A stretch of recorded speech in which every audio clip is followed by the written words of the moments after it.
Vous vous interrogez sur le comportement de votre chien en votre absence. Vous craignez de le laisser seul de peur qu'il s'ennuie ou qu'il fasse des bêtises. Nous allons vous donner quelques idées simples à mettre en œuvre.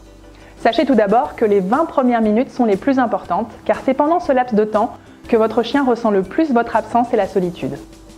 Vous allez donc laisser votre chien avec un ou plusieurs jouets. Rappelez-vous toujours de bien l'observer avant lorsque vous êtes à la maison avec ce jouet pour être sûr qu'il ne représente pas un danger.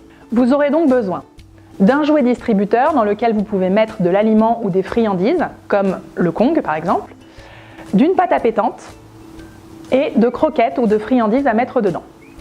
Vous allez tout d'abord mettre de la pâte appétante au fond du jouet Kong pour en boucher l'extrémité et ensuite le remplir de croquettes, de pâté, de friandises ou d'un mix de tout cela.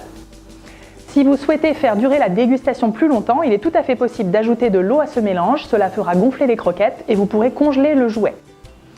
Si vous êtes amené à être absent tous les jours de la semaine, la petite astuce consiste à préparer le week-end et à congeler 5 jouets distributeurs en avance. Vous n'aurez donc plus qu'à les sortir le matin lors de votre départ. Afin de ne pas ritualiser le départ, il est important de commencer à ignorer votre chien 30 minutes avant de partir.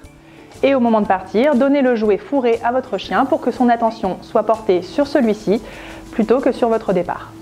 Lorsque vous rentrez à la maison, prenez le temps de poser vos affaires avant de vous occuper de votre chien. Pour information, vous pouvez mettre le jouet distributeur Kong au lave-vaisselle pour le nettoyer. Il est également possible de distribuer la ration journalière de croquettes de votre chien dans un jouet distributeur tel que le jouet Kibble Nibble. Sachez enfin qu'il existe des caméras connectées distribuant des friandises. Celles-ci permettent plusieurs choses. Vous pouvez stimuler votre chien au cours de la journée, interagir avec lui et vérifier son comportement.